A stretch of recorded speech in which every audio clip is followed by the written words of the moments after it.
Andy Kaufman. He was a comedian's comedian and one of the most memorable who ever lived. It wasn't until 1981 that Andy got a starring role in a major motion picture. And unfortunately for him, that movie was the robot love story Heartbeeps. Yes, like I said, it was his first starring role, but also his last. I don't see what the big deal is. The movie comes to us from powerhouse producer Michael Phillips of Close Encounters and Taxi Driver and The Sting.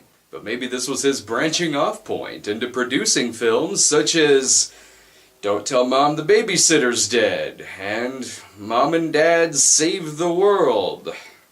Here's where we get our first look at Andy's Val. I thought you were a comm series. I am. I was waiting outside the reprogramming building as instructed. I see he's been equipped with a Latka voice model. Aw, it's love at first script convenience. This movie, by the way, premiered on the very weekend I was born. Figures that I was brought into this world when a movie debuts showcasing its lead character's crazy fucking eyes. Bernadette Peters plays Aqua, dressed as if she's on her way to one of Frankenfurter's legendary parties. For the comm series robots, charm increases desirability and is therefore valuable knowledge. I too am in the companion series.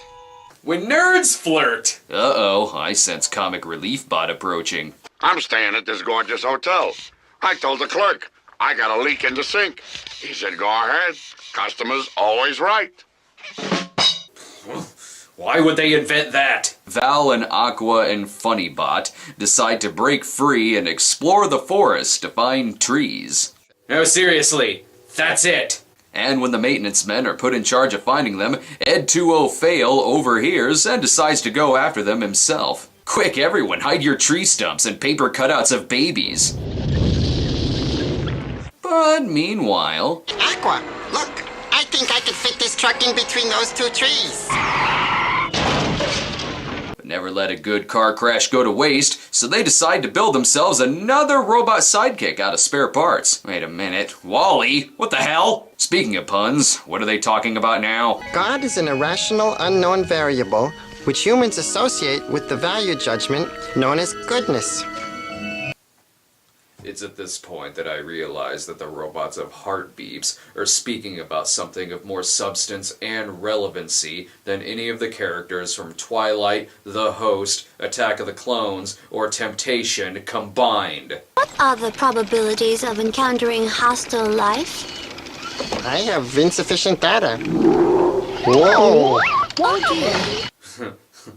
Well, this movie did something that Hangover 3 couldn't do. It made me laugh. Again, I don't understand the massive hunt for Val and Aqua, when Rockford Bot here seems to be doing most of the damage. Val needs some spare parts due to a bear attack, so they dress up like robots holding a Christmas tree. Oh crap, no robots here, officer. Just a few serial killers hiding behind some trees. Robots cannot be criminals because we are bound by a robot litany. Well, that sounds familiar. I'm confused. You cannot be robots because you're criminals. And efficiency. But you cannot be criminals because you're robots.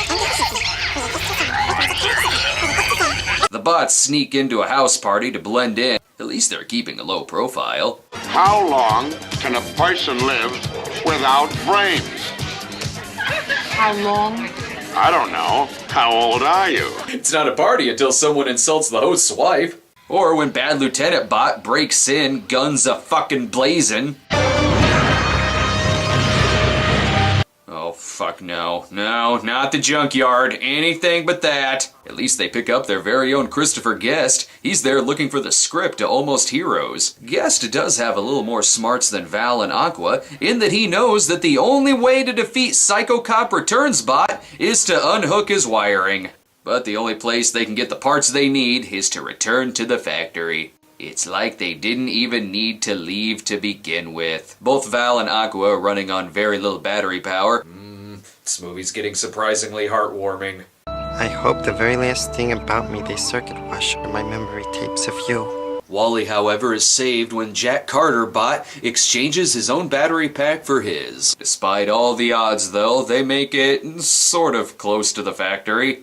You did it. I knew you could, Val. Val.